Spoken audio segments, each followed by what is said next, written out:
Hello and welcome to the show. We are back at the Gran Turismo arena for the Go-Kart track challenge. Now in case you missed the previous couple of videos I've done on this, basically what I do is I have taken the fastest Go-Kart in the game. This is the 125 shifter. I drove around the track for 5 minutes and set I would say, a decent-ish lap time with the kart. I then take various sort of full-size road cars and race cars around this track to see how their times compare, because you know it'd be boring taking cars around a sensible track. Much more fun to take them around a track that's sort of far too small for them. Now it's never likely that the cars are really going to, or sort of normal road cars anyway, are really going to challenge a go-kart. This is sort of go-kart territory. This is what it's designed for, whereas road cars are a little bit less maneuverable. Some of the sort of the fastest race cars can, just because they have that acceleration that the go-kart hasn't. But for today we are going to be looking at hot hatches. Now these are sort of your smaller, your more maneuverable of the road cars. No, they're not going to have the massive speed, but they should be fairly maneuverable, and maneuverability is a big factor. It is very important when you are driving around a tiny twisty circuit such as this. We start with the Fiat Grande Punto. This is the Abarth version. It has got 152 horsepower, more power than the go-kart, however, of course. It is much heavier at 1,200 kilos. This is in fact one of the least powerful cars. In fact, it might not quite. The second least powerful of car that we have here today. And that is a little bit of a problem with this car. It's not actually that bad handling. I think the Punto is quite a good looking car as well. However, it doesn't quite have as much power as the other hot hatches, and it is relatively heavy. Handling wise, it isn't terrible. Now most of these cars are front wheel drive, and that is a little bit of a problem when you drive them on a circuit like this, because they like to just sort of understeer, and when they understeer there is a fair bit of that going on. I'm not quite sure what causes Gran Turismo to do this. Even in non-front wheel drive cars they can smoke from the front wheel sometimes. So yeah, the Punto is just a little bit too heavy and a little bit too underpowered, but not a bad car overall. Up next we have got the Alfa Romeo 147 GTA. This is much more powerful at 246 horsepower. It is actually a little bit heavier than the Fiat, but of course it has quite a bit more power. This is a fairly mental car. This one is a lot of power, putting sort of 250 horsepower, there we go, through the front wheels. You really don't want to put much more than that in a front wheel drive car ever. There are a few. The modern Focus RS, I believe, has more. But yeah, this is sort of around the limit you want to be putting through the front rails, ideally anyway. Any more than this and it becomes utterly balmy. And this isn't too bad of a car. It doesn't have the manic wheel spin that some of the cars had. It surprised me actually. I thought this was going to be one of the hardest cars of the lot, because it's a mental Alfa Romeo, which are normally rather difficult to drive, but it wasn't too bad. It didn't have massive wheel spin everywhere. Hey, it was fairly good through the corners. Overall, I do quite like this car, just because it's very powerful. But again, not going to be the fastest around this track. When I was looking for cars to use, I had to have a go with this, the Volkswagen Golf Mark 1 or Rabbit Mark 1, depending on where you are from. The theory behind using this, while it is by far the least powerful car at 107 horsepower, it is also the lightest at 820 kilos, and it is probably the best handling, I guess. It's a slowish car, but it is very good handling. It's fun to drive. Probably one of the most fun cars here to drive. You can throw it into the corners at a lot of speed. Well, I say a lot of speed. What feels like a lot of speed, because you're flat out most of the time with this. And it will stick to the road. I may be jumping a few curves while I was just sort of trying to kind of get used to it. I forgot to say at the start, the way that this works is I get given 5 minutes with each car, which roughly equates to 10 laps, and this is the fastest lap within that 5 minutes, and I've just selected random points from the replays to film. You could get some wheel spin from the Golf if you were trying around this final corner, but on the most part there wasn't really enough power to overwhelm the front wheels. And in general, it was a good fun car to drive. It doesn't have the acceleration of most of the other cars here. However, yeah, it was kind of an enjoyable drive. We have another Golf up next. This is the Golf R, the most powerful of the Golfs, except for the silly, I've forgotten the the name of the concept one that had ridiculous. It had like a Veyron engine? Can't remember. It had a silly engine in it. But yeah, this is one of the most powerful, one of the fastest Golfs that have ever been made, 252 horsepower. It is, however, the heaviest car here at 1,500 kilos. It's four-wheel drive. You wouldn't know it from the amount of smoke that was pouring off the front wheels for pretty much the entire time. Yeah, this thing was a little bit understeery. In fact, quite a lot understeery. It's just constant smoke. I didn't realise I was driving in cockpit view. I think with this car it has an interior, if I remember correctly. I didn't realise just how much smoke was pouring off the tyres. With most of these cars, I spent the entire lap with the tyres screeching away, but didn't realise this thing was smoked quite as much as it was. And while it does look very spectacular with all the smoke pouring off it, it wasn't a terrible car to drive. It wasn't sort of terribly understeery. It wasn't ideal, but it certainly wasn't the worst car to drive. Here, yeah, the Golf R, I probably had a Scirocco R over a Golf R. They're not too bad at cars, but yeah, Scirocco would probably be my personal preference. Up next, I was looking for something a little bit different. I went for a Toyota Corolla Runnick Z Aero Tourer. That's the stupidly long name. I don't know why it's called that. Yeah, I was looking through cars, trying to find something a little bit different, and I came across this. Not particularly powerful, 186 horsepower, weighs, 1,100 kilos. It's not particularly good, unfortunately. As you saw around the final corner, there is a lot of understeer in this car. There is a lot of wheel spin. Doesn't really put the power down very well. Yeah, it's just not particularly exciting. It's not that fast in comparison to a lot of the other cars here, and it's happy to sit there spinning the wheels for pretty much the entire time. There we go. Is it going to spin all the way around the final corner? Yeah, pretty much. Oh, not quite. Oh, there we go. And a little bit more. I don't know how Gran Turismo figures out when it should have the tyres smoking, and it gets a little bit confusing with this. But yeah, the Corolla, not the best of cars, if I'm honest. Up next, we have the Honda Civic Type R. I do like the Civics, especially this one, and it was a tough choice which one to use actually between this and the 97 Civic Type R. I like both of them cars. They're both very, very good cars. This is a good car to drive around this track. I'm not particularly surprised. Where's the statistics gone on it? Again, it's another fairly powerful one, 214 horsepower, weighs 1,100 kilos. You can chuck it around and it will stick to the road.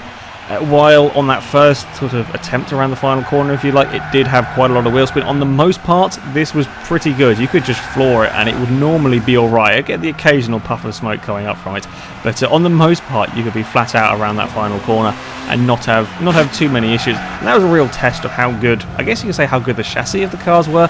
Very few could do that final corner flat out and not have massive wheel spin, and it wasn't the cars that were the least powerful that were doing that corner necessarily without massive wheel spins. Sort of the more grip, the better handling the car was, it seemed the less wheel spin you were going to get from it. That was a terrible corner cut from me. In the cockpit view, it's quite hard actually to see, because this track is very, very narrow for these cars. It's very hard to judge. If you get it a little bit wrong on a normal racetrack, you'll sort of clip the curb, maybe put a wheel on the grass. If you get it a little bit wrong here, you end up taking a massive jump across the curves or out wide over the track. Our next car is the Ford Focus RS. This is the highest PP performance points, I think that's what it stands for, of all the cars here. 216 horsepower, so roughly the same as the Civic, and again, weight is also roughly the same as the Civic at 1,050 kilos. And this was a very nice car to drive. I was surprised by this one. I was expecting this to be a little bit mental. However, it was by far the best handling car here.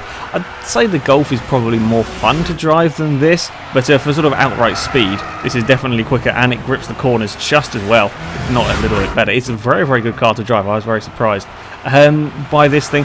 You'll see when I'm going through these corners, I'm driving this car pretty hard, and the front wheels just don't spin. It's very, very well behaved. I'm not sure quite how that works, but yeah, this is a 200 horsepower car, but the front wheels will not spin as I go flat out around this final corner. It's a very nice car to drive. Very quick car as well. One of the fastest hot hatches, I think, in the game. I'm trying to think if there's any more. I don't think there's anything that's quicker than this. I might have missed something. But yeah, this is a very, very nice car. I highly recommend you have a go with this if you haven't before. It's a very fun car to drive. This is not a very fun car to drive. We have the Clio V6, this is the Phase 2 version. Most powerful car we have here at 256 horsepower. It's fairly heavy at 1,400 kilos. And it does that all the time. It is a horrible thing to drive. It feels like the rear tyres are made of ice. It just cannot put any power down. It does that. Like, you turn into a corner, you can even be off power and the back end will want to step round. It's the only rear wheel drive car that we have here. And I thought, oh, it'll be fun to have a go with something a little bit different after all these front wheel drive cars. It wasn't. It just wanted to slide everywhere. I've driven this car on various different games. On Forza 4 it was excellent. I love the Clio V6. In Forza 4 is a great driving car. In Forza 5 is a little bit understeery for my liking. On Gran Turismo 6 it's very, very slidey. It's very, very twitchy. Now, I'm not particularly surprised that it is a bit twitchy because it's such a short wheelbase with a rear-wheel drive with a decent amount of power. I am surprised by just how easy it was to get this thing unsettled. You just turn through a corner and not even necessarily be on full throttle, you'd be on half throttle or you'd be off throttle and the back end would want to step around, it would want to do all sorts of weird things. Yeah, this is a tough car to drive. Of course, this is a rather extreme circumstance for this car, if you like. You wouldn't be sort of at such low speeds in normal situation, you'd be at much higher gears. On here you'll rarely, I don't think you go into third. At the most part, there you go, goes sideways again. So yeah, of course it's a little bit of an extreme circumstance, this one. But the Clio V6 was pretty tricky to drive. We have another car that was a little bit of a disappointment. I quite like Volvos, and I quite like the Volvo C30. However, this also wasn't the best car to drive. It's one of the heavier cars at 1,400 kilos, with a decent amount of power actually. I'm surprised how powerful this car was at 223 horsepower. However, it's very, very understeery. There is an awful lot of smoke comes off the front wheels as you go around the final corner, and yeah, it's just a bit too understeery. It also doesn't get stopped that well. I think that's partly due to the weight as well. Yeah, not the nicest of cars to drive around here. And while you do see the very dramatic sort of smoke coming off the front wheels, that's not actually, I wouldn't say it's not actually affecting the car, but you can be flooring it and you won't sort of be suddenly in the wall with understeer. It's very weird how it works. If you try and let off the throttle, trying to get rid of the smoke, trying to stop the wheel spin, you lose so much time that it's actually better just to let the car spin, as you don't lose as much time by doing that. It's a little bit weird, I know, it looks a bit strange when I'm driving the car like that, but that's kind of how it has to be done really if I want to get any speed out of these cars. And we move on to our final vehicle. This is my favourite one. My favourite hot hatch, if you like. I don't know if you call this a hot hatch really, it's more of a rally homologation-y special, but I'm throwing it in here anyway because sod it, I can. This is an interesting car to drive, as you saw there from the very start of that clip. You can get this car sideways. This is four-wheel drive, I should point out, and it will go sideways. It's an interesting mix of cars, this one. If you get it just right, if you get it absolutely perfectly on the turning and throttle and everything, it will handle very, very nicely. If you get it a little bit wrong, it will kind of be a little bit twitchy. As you see there, I got it a bit wrong, sort of clattered the curbs. Unlike the Golf, where if you get it a bit wrong, you just get a lot of understeer. In this, when you get it a bit wrong, you get oversteer. Nowhere near as bad as the Clio. It shouldn't be, it's four-wheel drive, but it will oversteer if you want it to. It can be a little bit twitchy, can be a little bit unpredictable at times. Again, though, I think that's partly down to the fact of where I'm driving this car. Yeah, overall though, it's great fun driving this thing. It was nice driving this after a couple of not quite so good cars. The 205 was, yeah, it's good fun. It might not be the quickest car around here. It's fairly powerful at 200 horsepower, but yeah, it's not quite the fastest acceleration of vehicles. The gearing's a little bit too long for this kind of thing, but it is a good laugh. It is fun chucking it into the corners. Now, it was never likely that any of these hot hatches would even get near the Go-Kart's time, considering sort of like the KTM Crossbow couldn't get near it. However, there were some interesting results. So we've put together some of the times from the previous road cars. We've got the Tommy Kyra there with a 29.9, Pagani Huayra with 30.1. The Ford Focus was incredibly close to the Huayra. It so nearly beat the Huayra around this track. I was really hoping I could do it. I couldn't just just couldn't get a fast enough lap time with the Focus. However, the Focus lap times were remarkably consistent. I think they're all within sort of 0.5, half a second of each other. The Focus does beat a Lotus Elise. The 205 and the Civic Type R both managed to beat a Shelby GT500. Not surprising, because the GT500 was sideways pretty much everywhere. The 205 wasn't that far off a Lotus Elise either. The Golf R and the Renault Clio V6 weren't quite as fast as the Shelby, but fairly respectable times from the pair of them. If the Clio had a little bit more traction, I think that would actually be a fairly decent car. And sort of the further down the leaderboard, the Fiat Punto did well considering its lack of power. It only just beat the Honda Fit. The Honda Fit actually not such a bad car when you look at the when you look at the tables there, as it goes quicker than the Volvo and the Golf Mark 1. I'm not so surprised about the GTI. It's just a lack of power, lack of acceleration really. And the Corolla is at the bottom because it's a useless car.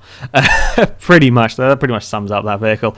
So yeah, this track is an interesting one comparing the cars. As there are some vehicles that you expect to do a lot better around a track like this, and there are others. Like, it's not a surprise so much that the GT500 and the Wara struggle here, because they're just so powerful that they struggle putting any power down onto the road. However, acceleration is a very big thing here. If you can sort of put your power down, you can accelerate very quickly. That seems to favour sort of the outright handling, such as the Elise and the Mark 1 Golf, that are a lot more agile but just don't have the acceleration out of the corners. However, that is it for this Go-Kart track challenge. I do quite like driving these. Now I have a bit of money on Gran Turismo thanks to the seasonal events. You may well see some more of these in the future. So yeah, let me know what you would like to see in the next ones. However, that is it for today. So thank you very much for watching, and until next time, goodbye.